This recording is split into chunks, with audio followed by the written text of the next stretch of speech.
Magandang araw, may gagawin na tayong electric fan. Ang problema nito, ayun ang tigas na halos hindi mo na maikot, stock up na siya. Yan. Yung bushing shafting niya, halos kapit na kapit na. Titingnan natin dito kung saan yun, kung sa likuran o dito sa harapan. Pero testerin muna natin yung resistance niya. Tingnan natin kung okay ang motor niya. Yan. Nakalagay sa times 10 ohms. Testerin natin yung plug niya.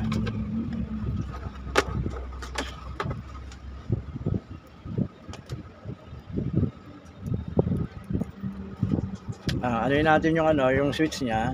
Number 1. Yan. Number 2. Number 3. Off. Yon. Meron na siyang resistance. Ibig sabihin, okay naman ang motor. Kaya tututok tayo dito sa sa pinaka-bushing shafting niya. Babaklasin natin.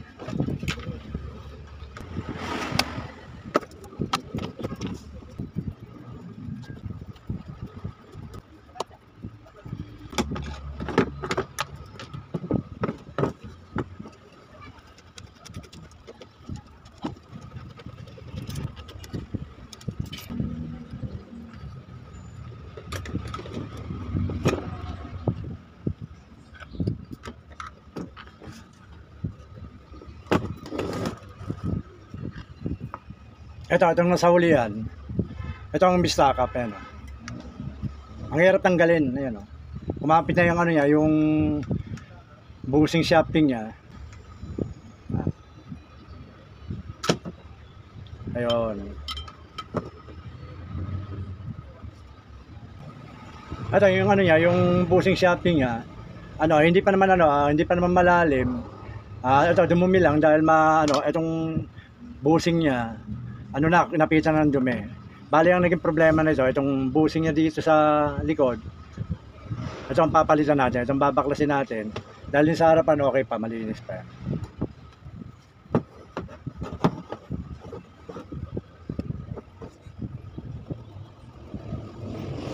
Pag magtatanggal kayo ng bushing sa likod, itong gearbox na to, tanggalin niyo muna para matanggal niyo na maayos yung bushing doon.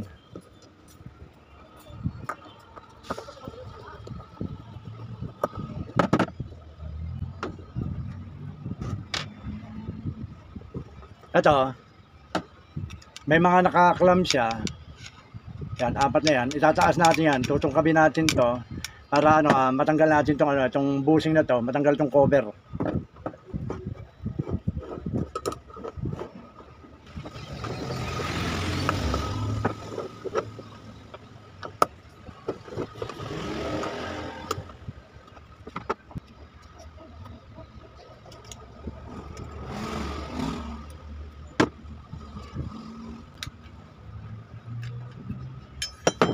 Ayan, ito yung niya, pinaka-cover niya, ito yung clamp niya. Tinanggal natin.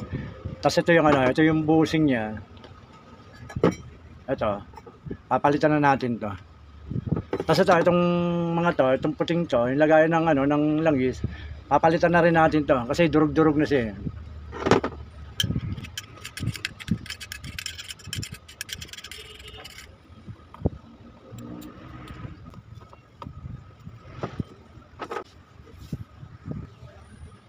Meron tayong bagong bushing. Tapos ito yung lalagay natin foam. Para malagyan uli ng pondo yung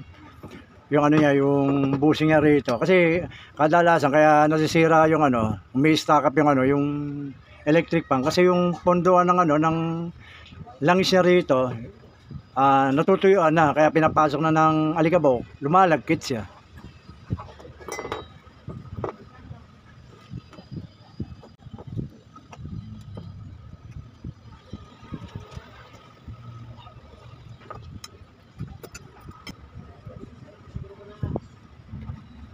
Ayan, naibalik na natin.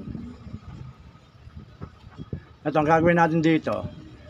Didiin na natin to. Tapos ito, babalikoy natin natin yan at para kumapit maigi. Didiin na natin to. Tapos ito babalikoy natin. Para hindi persado yung kamay nyo.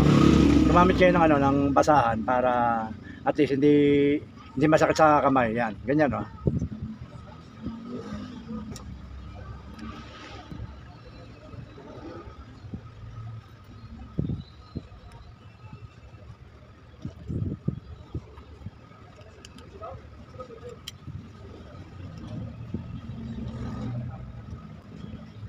Ayan, naka-ano na siya, naka-lock na siya. Para maglapat to, kailangan pukpukin natin. Itong pampupukpuk natin.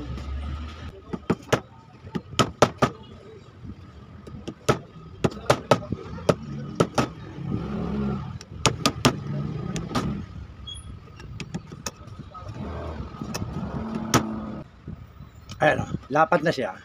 Ito, maigpit na siya. Ito, maigpit na. Ayan. Ang gagawin natin lalagyan natin to ng langis para at least ano na naman, madulas na naman, matagal na naman magagamit to ng na may-ari.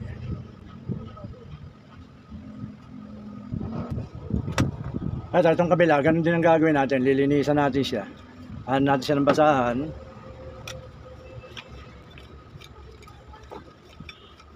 Tapos yung pinakalaw ng busing, aanin lang natin, tatanggalin lang natin yung dumi.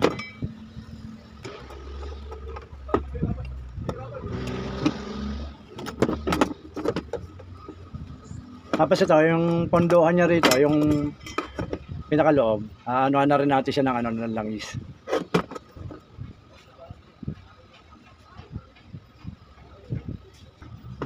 Tapos itong shafting niya, lilihain natin para matanggal yung mga dumi-dumi niya, yung mga lagkit niya.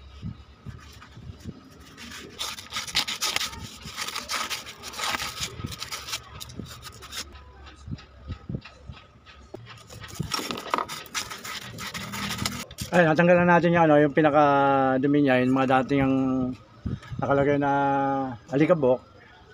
Lalagyan din natin ito ng langis.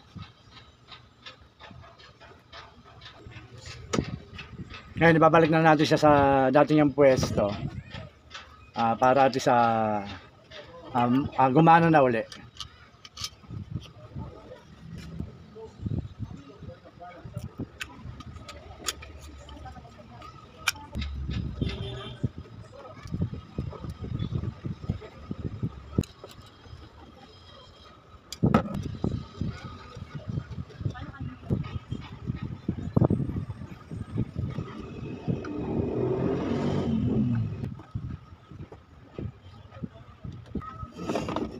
Ayan, nakikabit na natin Maluwag na ulit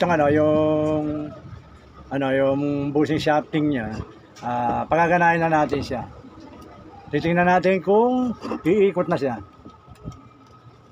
Ay, lalagay na natin yung pinaka-stand niya.